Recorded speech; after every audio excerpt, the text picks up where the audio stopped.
है उनका फरमाइश है कि तुनक तुनक तुन तुन्ना सुनो बामरी रीना तुनक तुनक तुन तुन्ना सुनो बामरी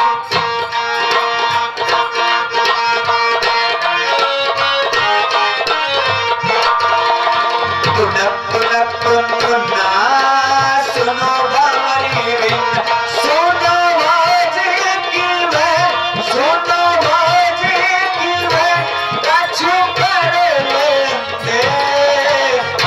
तुनक तुन तुन्ना सुनो बारी बिंदा तुनक तुनक तुन तुन्ना सुनो बारी सुनो बाजी की बहन सुनो बाजी की बहन कछु कर लेंदे तुनक तुनक तुन तुन्ना सुनो बारी बिंदा।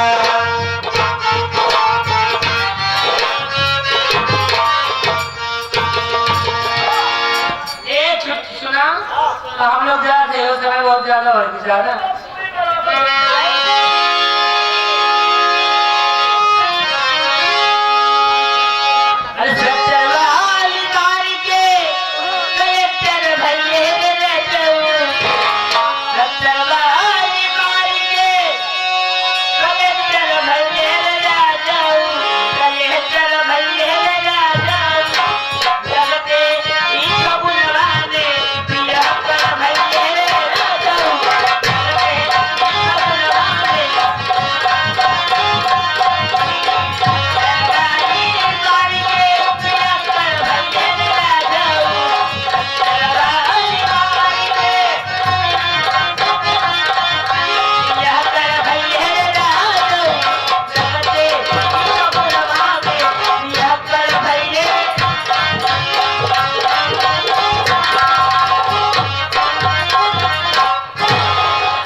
भैया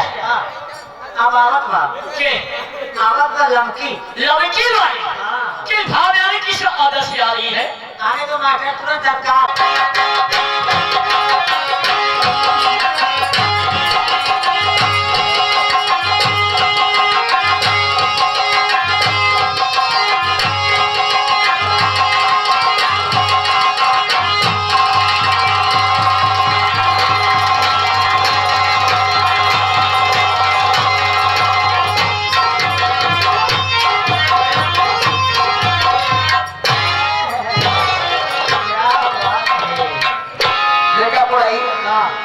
समझ गए बहुत लेट भंका बोलो किए। हाँ सही है देखा हाँ कहा दीदी हरे आइन कहा दीदी हरे आइन बहुत यार हम नाच के चलेंगे लेकिन हमका जमा नहीं तो कल ही जमा नहीं काहे ना जमा लेकिन आज हम थोड़ा नचाऊ ए हो ए पड़ैया अच्छा उगा नाचे में तो आई नहीं है लेकिन आज तो कहे पर नचाऊ थाली पे थाली पे नाच हाँ एपे ना चलबा हाँ अगर तू एपे ना चलबा हमारा कोनो शर्त बा तो हाथ कराता है बताइए। हाँ हमारे तुम्हारे बड़े लिए आई है काले क्या यार अलग पकड़ा ये तो मैं खिलौना यार खिलौना ना हो हाँ अरे थाली हमका दो करे बात बताई अरे का निकाल के देखी ले का हवाई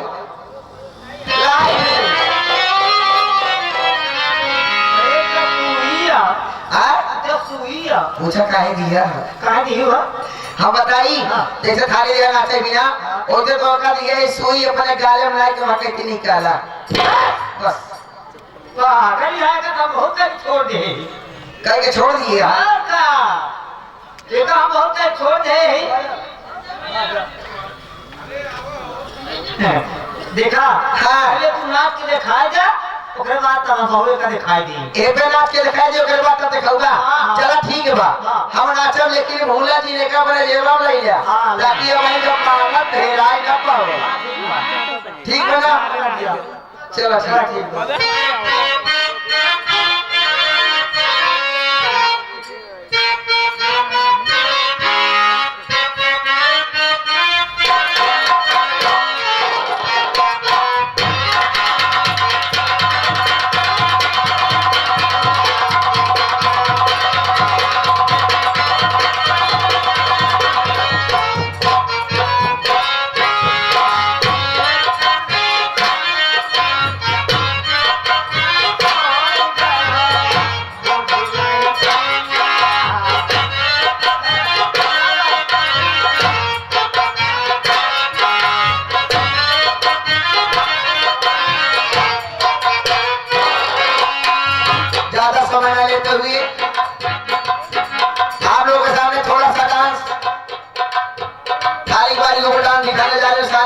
पसंद आ जाए एक बात कहना चाहती हूँ,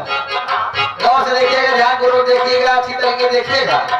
मैं थाली बारी के ऊपर डांस करूंगी, लेकिन अपने पैरों को उंगलियों से पकड़ कर नहीं डांस करूंगी। आप लोग बहुत से डांसर देखे होंगे थाली बारी के ऊपर डांस किया होगा, लेकिन अपने पैरों को उंगलियों से पकड़ कर डांस किया होगा। मैं अपने पैरों को उंगलियों से पकड़ कर नहीं डांस करूंगी। इसका संघर्ष करेंगे। ये हमारे हारमोनियम वादक मशहूर कलाकार अशोक उस्ताद जो कि रामापुर बाजार से कराए हुए हैं, और इसका स्वागत करें नकार पर हमारे करण उस्ताद जो कि